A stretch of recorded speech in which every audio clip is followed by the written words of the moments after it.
Hello, my name is Larry Alfred Wiggs, and this is my work, 109. It is a poem, and these numbers are very significant.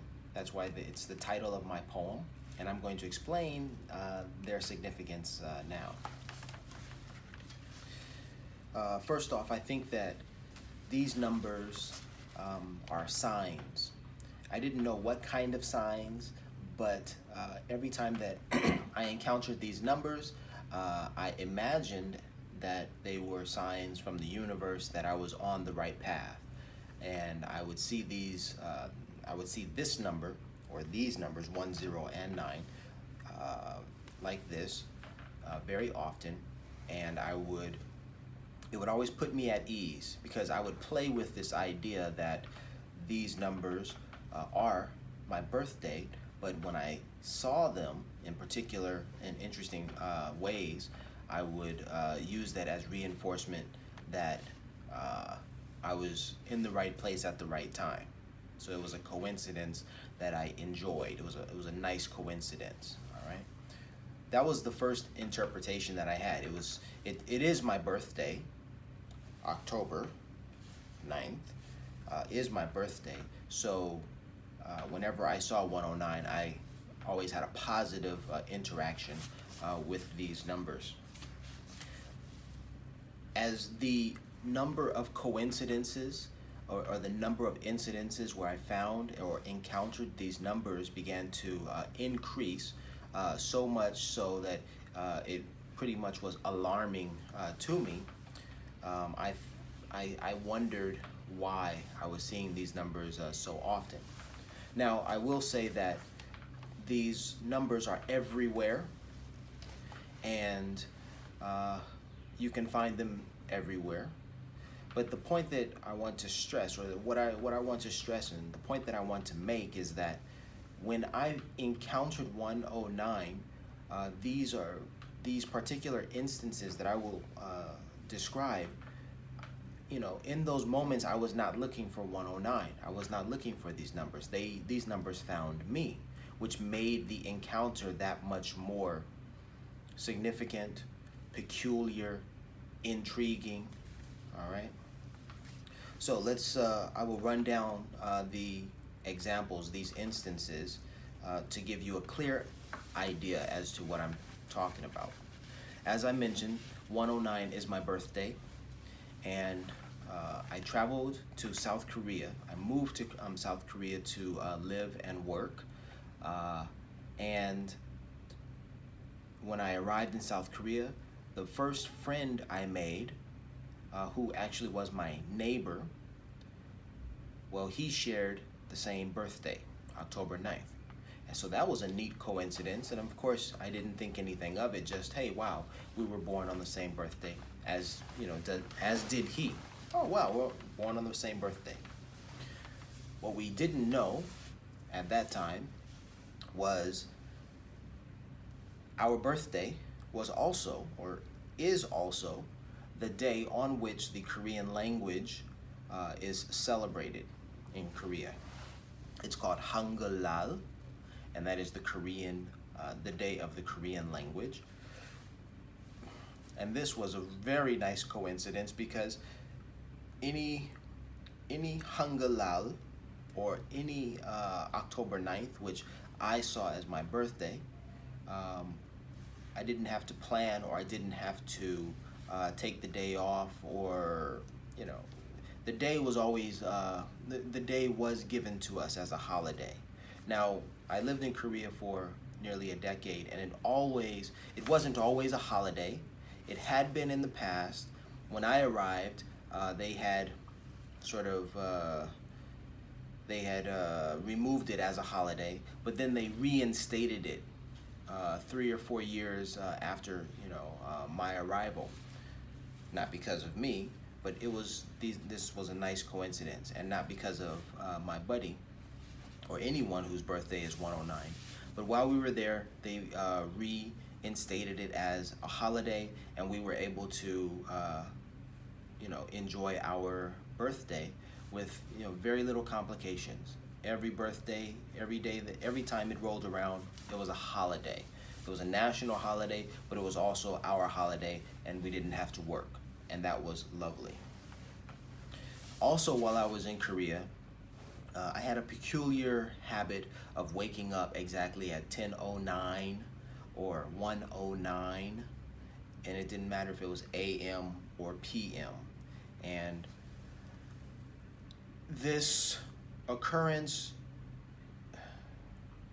the way that I explained it to myself, or I thought, well, maybe it's because I'm in a very peaceful, no drama existence. There's nothing that's distracting me from, what's really, I guess, important to me and what's really happening in my life, which there was very little. I was working, I was enjoying my life, and for the most part, I was single, and I didn't have any children, and there weren't these other concerns. And my work life was stable and comfortable, so my mind was free to wander. I was in a state where I was free to wander. Maybe it was a nirvana state. All right. Speaking of nirvana, let's bring out my Buddha pendant. All right. So these things would happen, and I would notice them, but they would also happen around my birthday, around 10:09. And I made note of this, and I posted to Facebook saying, "Hey, 10:09, this is my birthday. It's on the clock," And I was conscious of it, but there were other times when I wasn't conscious of it, and when I would happen to just look at my watch, and I would see 10:09 or 1:09, and that would say, "Hey, that's your birthday," or those are your numbers. One time, I went to take a train in Korea, and when I boarded the train, the train attendant had given me a ticket to seat number 10 on the train, or in row 10, excuse me. I sat there, but when I sat, I looked up and I looked at the numbers, how the numbers are listed on the train. I was in row 10, and of course, just the seat before that was row 9. So I could clearly see 10, 1, 0, and 9. And I said, oh my gosh, there it is again. But the thing about it is, the train was empty. I had received seat 10, and I couldn't explain why, of all of the rows on the train, why I was seated in row 10, seat 10C, 10D, whatever the seat was. Why? Why there? Why not row 21? Why not row 5? Why not row 30? Whatever the row number is. Any number that isn't as significant as 109, I could have been assigned to that seat, but I wasn't. So this instance really stuck out in my mind. And it happened to be just about 2 weeks before my birthday. So again, I was, put in this awkward position, to sort of explain this situation. But again, I just posted to Facebook to say, hey guys, it's happening again. What is happening? I don't know. These encounters with 10 and 9. I was in Korea, and I was attending a Korean language university program, and I had been assigned to the group number 1009. And I immediately saw that, and I saw that's my birthday, 10:09. And again, the question arose, why was I selected to be in this group? Why was this group number, my number? I took pictures of the sign, and I, talked about, hey, this is my birthday or whatever, haha, just little joke, little experience. But as you can see, my encounters with these numbers, they continued, all right? Now, although I'm mentioning each of these instances, or these occurrences did not take place in the same week, in the same month, or in the same year. But these things happen over the course of at least 12 years. Okay, I've been traveling the world for 12 years. All right. Now, the instances that I've mentioned before took place in Korea, but now I'm going to talk about the experiences and instances that occurred outside of Korea. All right. Now, first, I'll speak about Peru. All right. I went to Peru in 2015. A friend of the family's spoke with me, and while I was there in Peru for 2 weeks, I was actually working, and I was trying to, I hoped that I would have the opportunity to visit Machu Picchu. And in that trip, I did not have the chance. I had to get back to Korea, where I had another job. And I spoke with this family friend, and he told me, if you go to Machu Picchu, go there and meditate, and the spirits will speak to you. And I thought, wow, that's neat. Okay. Well, I didn't have the chance to go to Machu Picchu but until 2 years thereafter. All right. But what he told me, I remembered, and it resonated with me. So when I got to Machu Picchu, finally 2 years later, 2017, I climbed Machu Picchu, and then I climbed up Montaña Machu Picchu. If you're familiar with this area, with this site, this historic UNESCO site, there are at least 3 mountains you can climb. There's the Machu Picchu that has the settlement, and then there's Huayna Picchu, which is a very dangerous and straight up mountain. It's dangerous because it's so difficult to climb. People have died climbing up there, and it's pretty much a straight, a vertical ascension. Well, there's another mountain that anyone can climb on the day that I was climbing it, even a baby, a 2 or 3 year old baby with their family was climbing it, and that's Montaña Machu Picchu. All right, so I was climbing Montaña Machu Picchu, and I got to the summit, and I looked around. I enjoyed the views, snapped photos, and what have you. And in that moment, I didn't know what else to do.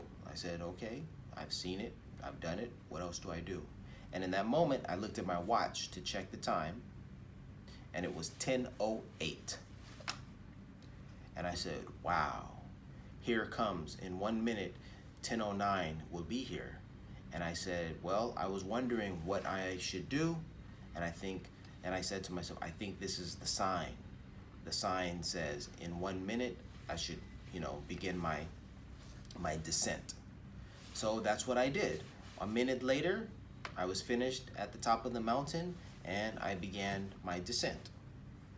So there on top of Montaña Machu Picchu, there I was, and I had an encounter with 10:09. I was in Peru, but I had also traveled to Mexico, and I had also stopped in Cuba, Havana, Cuba. Now, while I was in Havana, Cuba, and while I was traveling from Mexico, Cuba, and Peru, and even with a layover in Panama, the way that I was traveling reminded me, it reminded me of the style of the way that Che Guevara had traveled, when he wrote his motorcycle diaries. I was aware of the motorcycle diaries because a colleague of mine, introduced me to the story around 2014, around 2015. And remember, when I was traveling to Cuba, Peru, Panama, and Mexico, all at the same time, all during the same 6 weeks of travel. This was the Ramadan period, in case you're wondering, because when I was traveling to these countries, I was working in Saudi Arabia on vacation during Ramadan. So the Saudi Arabia, another religious, holy country, holy, with the holy city of Mecca. All right, so I was in, right, so I was introduced to Che Guevara's story and the Motorcycle Diaries in 2014 or 2015 by my colleague. I watched the movie, and finally in 2017 I had the chance to travel to Cuba, which I chose because President Obama had made it available, I think in 2016 or maybe even earlier than that. But before it had to have been before 2016. It was before that, because, yeah, President Obama made it available for Americans, opened up travel. So I went to Cuba. While in Cuba, I picked up the text, the book, Motorcycle Diaries, by Che Guevara. And I was surprised to learn that Che Guevara was killed on October 9th, or he died on October 9th. Specifically, Che Guevara was shot on October 8th, and then he succumbed to his wounds on October 9th. So imagine being in the country where this man's life, this man's spirit, this man's legacy exists and is very strong. You can see pictures of him almost everywhere. And one night, as I'm reading his story, his life story, I come across the information that he died on October 9th. This was a very spooky experience, especially because when I was reading the book, I was in a room, and the room did not have any windows. I began to feel very claustrophobic, and I jumped up and I put the book down, and I wanted to get out of the room, get out of the house, but it was very late at night when I was doing this, and it was very strange for someone to be out in the street at that hour. But I just needed some fresh air, because that was too close to home. All right, so I was in Cuba in 2017. All right, now I continued to travel, and I did not encounter 109. I didn't have any specific encounters with 109 the rest of the year. And I went to Sri Lanka to visit a friend. And when I returned from Sri Lanka, and I had come back to Saudi Arabia, there I hadn't encountered 109 for several months, and it was on my mind, but I thought, hey, maybe I'm in the clear. Maybe 109 is finished with me. I'm not going to see it again. Listen to this. I exit the plane, and I get my bags from baggage claim, and as I'm exiting the airport, I needed to get a taxi to take me home. I exit the airport with my bags in hand. I turn to look to hail a taxi. The taxi's license plate was 109. It started with 109. So after several months without seeing 109, and then coming back from Sri Lanka and not having any encounters with 109, and then exiting the airport and having the first taxi in line, be my taxi, and also have the license plate read 109, that was very significant, because had I been a few minutes later, or had I arrived a few minutes earlier, maybe whatever taxi was before or after that taxi would have gone to another person. Or whatever taxis were before that, yes, before or after, would have gone to another person. But I happened to exit and encounter that taxi and that taxi driver. So this was a moment where it was like, wow, okay, yeah, maybe this is fate, okay? But outside of it being fate, it was just another encounter with 109, and it made me say, oh, I'm supposed to be here, you know? And in fact, when I see 109, you know, it puts me at ease, because I said, okay, this is my path. This is where I'm supposed to be. This is where I'm supposed to go. And remember, I'm traveling throughout the world, so I'm constantly in an uncomfortable place outside of my comfort zone. So 109, I have used 109 to be a comfort, you know. All right, so after my trip to Sri Lanka, I returned to Saudi Arabia. I exited the airport, and taxi 109 is there waiting for me. Wow. So by this time, I had all of these stories to talk about, and I was teaching in Saudi Arabia, and I told my students these instances, and I just brought them up, and I said, I saw 109 here, I woke up at 10:09 there, and I saw 109 here, and then I read this book, and I found, you know, October 9th here. And I shared this with my students, and they were just pretty amazed, and they played with the idea as well, and they said, you know, Mr. 109, or, you know, whatever they called me, crazy man, whatever. No, but it was a very positive reception, because when I told them, you know, they could see, wow, these numbers, you've had experiences with these numbers in many different places.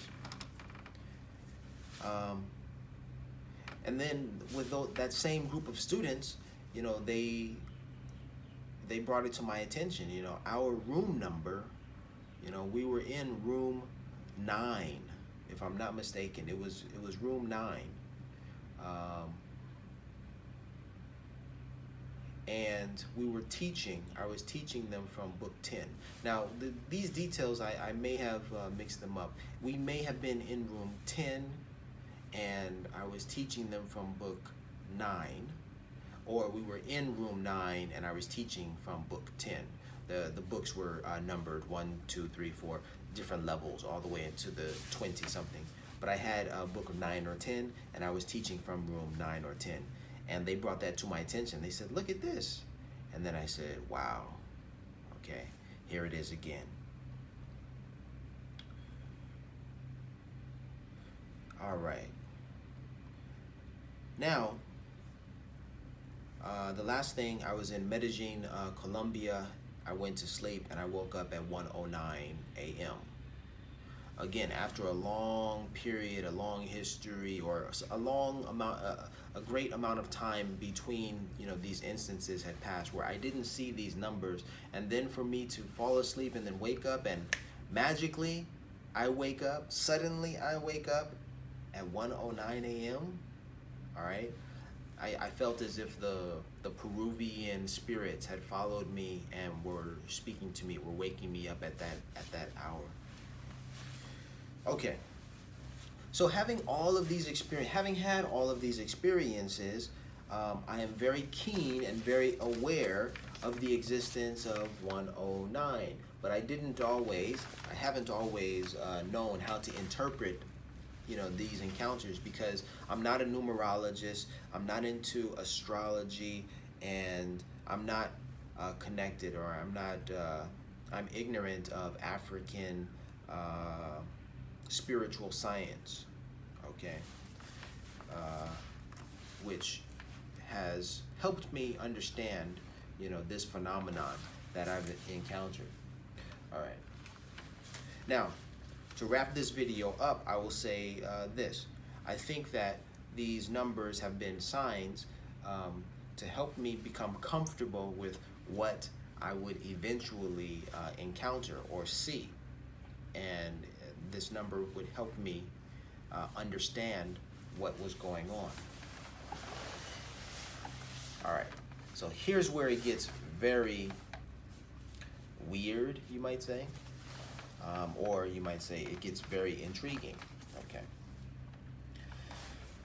So, as I lived abroad, I lived in different countries. when these instances that I'm going to describe now began happening, they happened when I was living in Oman, in the Sultanate of Oman, which is the country that borders Yemen. And Yemen is a country that is at war with Saudi Arabia. So I'm here on the Arabian Peninsula, and which is only across the Red Sea from Ethiopia, East Africa, the Horn of Africa. All right, and I have been to Ethiopia.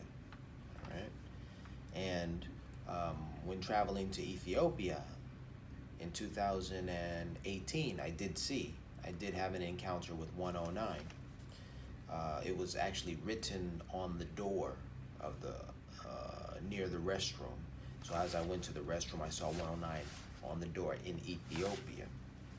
So these numbers were not, and when I saw that number, when I saw 109 again, as I was heading to the restroom, I said, I was supposed to be here. This is where I'm supposed to be. One other thing, when I was hired, I left Colombia. I interviewed with the company that brought me to Oman, and when I was brought to Oman, when I flew to Oman, I'm not in Oman now. I'm in the United Arab Emirates. I will return to Oman in a few hours, and when I arrived in Oman, I was on my way to sign my work contract, and sitting outside of the office was a car with the license plates 109. Now I had traveled for 15 some odd hours to get to Oman from LA, and when I saw 109 as I was entering the office, that told me, or that was a sign, this is where you're supposed to be in the universe. So this is that's how I interpreted this. All right, now, what happened? Here are some other things that I was doing. I have an Instagram account, so I posted pictures to Instagram, and one of the pictures included a goat. In Oman, it's a very rural, it's a desert. It's a very rural lifestyle. My neighbor has goats, chickens, pigeons, and I think the goats were roaming the streets one day. Now this is an interesting, thing to encounter. I'm from Los Angeles. You don't see goats walking around the streets of Los Angeles every day. So when I saw these goats, I decided to take some photos of them and post the photos to Instagram, which I did. Now, I was wearing a pair of Nike sneakers that I had bought, a few days prior, and I wasn't expecting, for the goat to stand on my foot. The goat approached me, and its hoof landed on my shoe, and I thought to myself, how rude. How rude can this animal be? Of course, the animal, had no idea what it was doing, but I could sense that this animal had personality, and this animal said, oh, you think your shoes are nice, and you think these shoes are valuable. Well, I'm gonna show you. And he stepped on my shoe, like, yeah, now what are you gonna do? All of these ideas were playing out in my mind. And then I thought about it. I felt like Boogaloo from Spike Lee's movie Do the Right Thing, where the white guy is going to his brownstone and he scuffs his Air Jordans, and Boogaloo freaks out. Man, what are you doing living on my block? Who told you to buy a home on an apartment on my block? Who told you? Okay? So I took offense to this goat standing on my shoe. Now, the shoe itself was a blue Nike runner, and the shoelaces were blue. Okay? I've since gotten rid of those shoes. But anyway, these blue-laced Nike runners, were in the picture. I posted these pictures to Instagram. I took a picture of the shoe, I took a picture of the goat, and I told the story, and I made it was a joke. It was a joke post. This goat seemed to talk to me. He said, "Hey, partner, what are you doing in these parts? Aren't you a long way from home?" You know, I imagine that this is the conversation I had with this goat. You know, like a cartoon. Imagine if it were a cartoon, um, or Shrek. Imagine the movie Shrek where the donkey talks. It was that sort of encounter. It was like, oh, this is interesting. So I posted the picture and I posted all of that to Instagram, and you know, my friends had a laugh at that. And there was one comment where, yeah, I won't name any names, but someone said, yeah, you didn't know that you didn't know the personality, like Larry, you didn't know the personality of goats. Like they have a distinct personality, or distinct personalities. And I thought, wow, that's phenomenal. That's very interesting. You know, it's sort of like the every animal has a different personality or a different behavior. Um, but me not having been around animals, you know, I couldn't tell you what type of personality each animal has or what behaviors they have.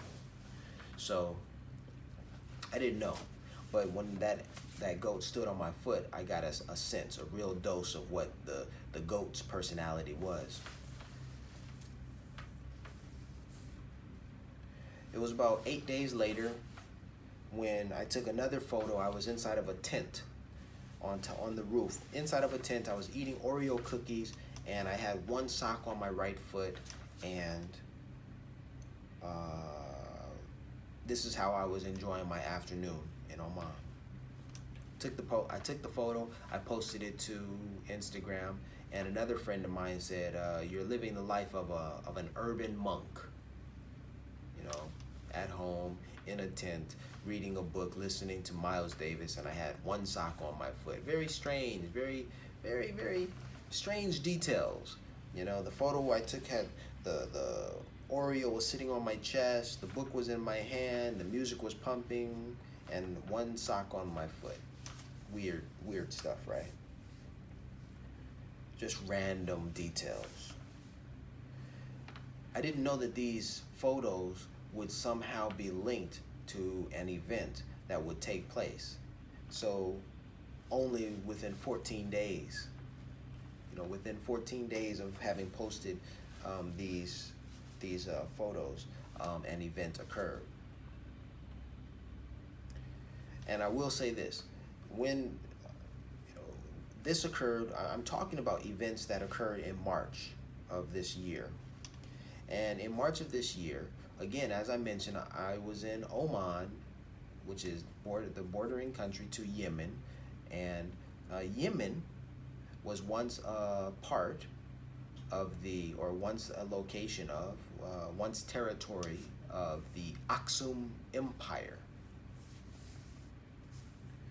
Now, I know about Aksum because I traveled to Ethiopia, and I know a little bit about Ethiopian history or Ethiopian legends from, you know, the existence of Queen of Sheba, who ruled over the Aksum Empire, which spread from Ethiopia to Eritrea, across the Red Sea into Yemen, and even parts of southern Saudi Arabia, and possibly Somalia, Djibouti, and these other East African countries. So this whole territory was covered by Aksum, all right, the Aksumite Empire. I knew about this. I had learned about this in Ethiopia. So I had also learned about the Battle of Adwa. In the 1800s, Ethiopia defeated Italy and during the Battle of Adwa. And surprisingly, in March of this year, the 123rd anniversary of the Battle of Adwa was on March 3rd, I believe. March 3rd of this year. It was March 3rd, and then I believe it was March 10th. I believe it was March 10th when the Ethiopian Airlines crash occurred. So imagine I'm in Oman. I'm aware of Ethiopia. I'm aware of what significance these dates, are. For instance, the Battle of Adwa, anniversary, and then just 8 days later, on March 10th, if I'm not mistaken, the Ethiopian airline crashed, and I thought, man, that is a tremendously sad event, and wow, really, how could it have happened now? For 20 some odd years, they didn't have any accidents. Ethiopian airline had an excellent track record. And then suddenly this happens. Of course, I had no way of explaining it, but I just said, man, that's a terrible, terrible instance. Now, that was, so March 3rd was the Battle of Adwa's anniversary. March 10th was the Ethiopian airline crash. And then it was March 20 something when I began posting those photos to Instagram, where I had that encounter with the goat, with my blue laced sneakers, and this goat that stepped on it. And then there were about 8 days later when I took the picture as the urban monk with the Oreo on my chest, reading the book, listening to the music with the one sock on my right foot.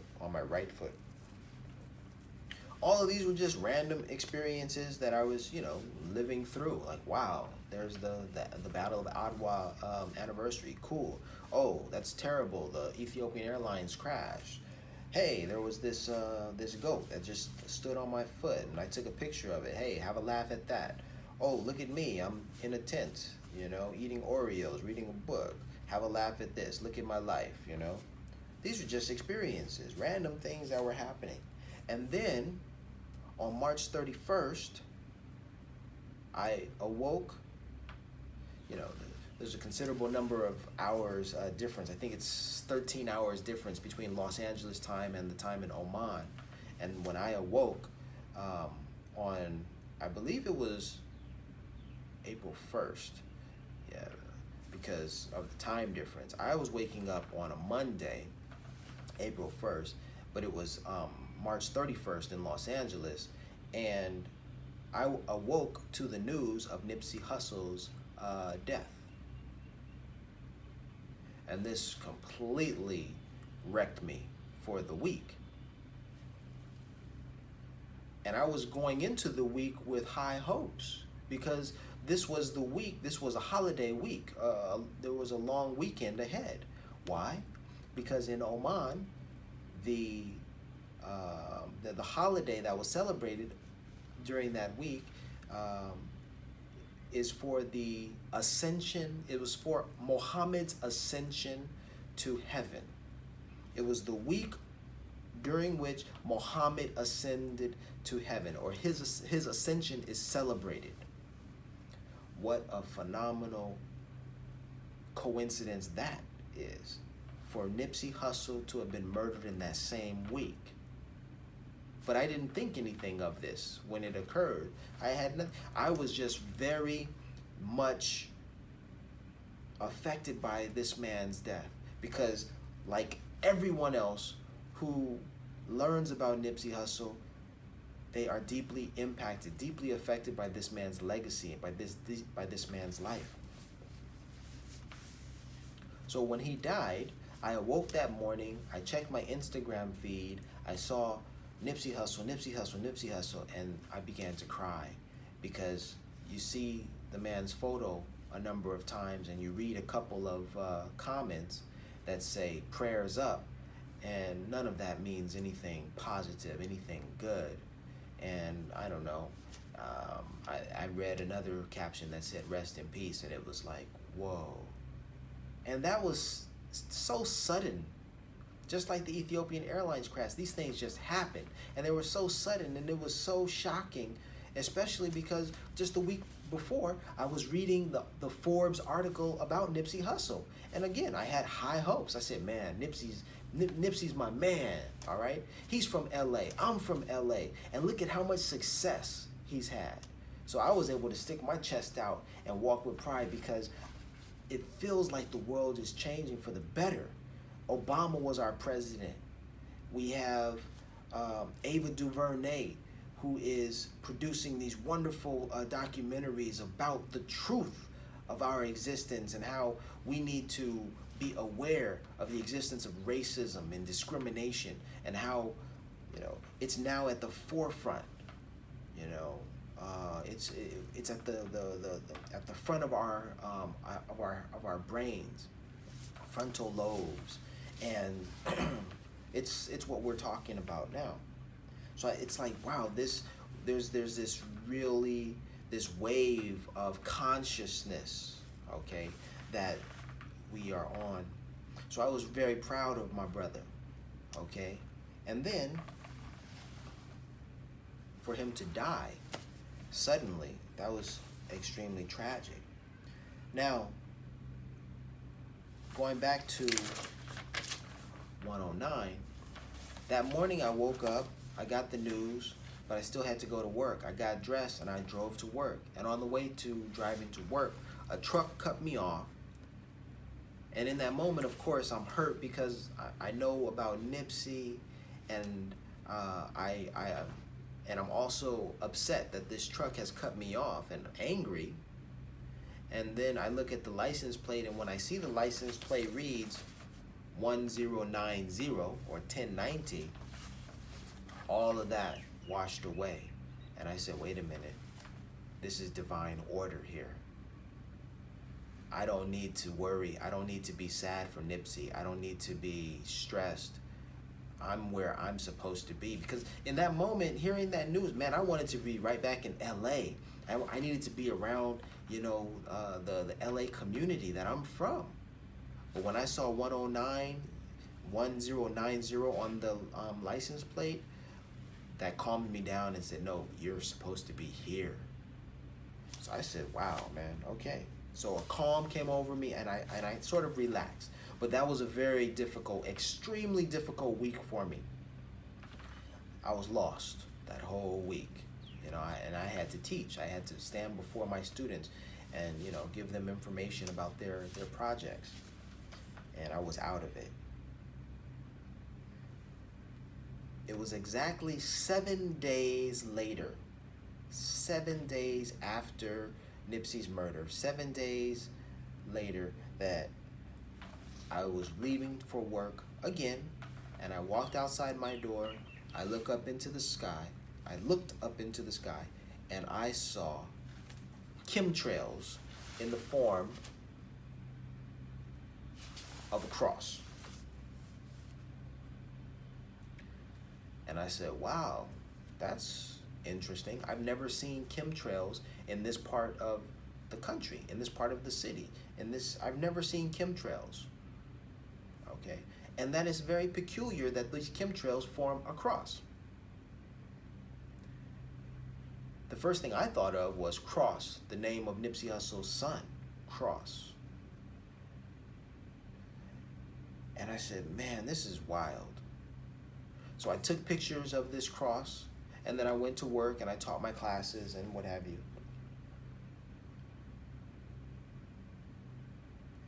Then later,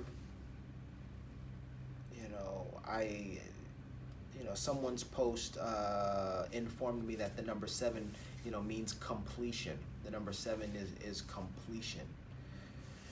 I'm not so sure about that because I've read that the number 10 is the completion of a cycle. That the number 10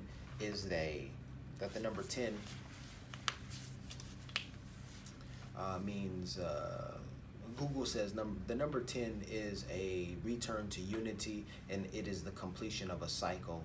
Number 10 is a whole number, and but a friend of mine posted something about 7 being the completion. 7 is the completion of a cycle. So when I read that about the number 7 being the completion of some task, some mission. I said, oh, 7 days after Nipsey's murder, I saw a cross in the sky. That is a sign that Nipsey's mission on earth was complete. That's the way I interpreted that. Now, I saw 109 on the same day that Nipsey was murdered. I saw a cross in the sky. It was 7 days after he was murdered. And all of these things taken together, I'm trying to wrestle with and I'm trying to understand. I wrote about these instances here in my poem, 109, and I have pictures, all right? This book is full of pictures corroborating my story, because everything I've mentioned here, is true, it's factual, and it's all, from my experience. I think I'll leave it at that. Thank you for your time. Thank you for listening. My name is Larry Alfred Wiggs II. This is my poem, and this is the book in which it is housed, 109.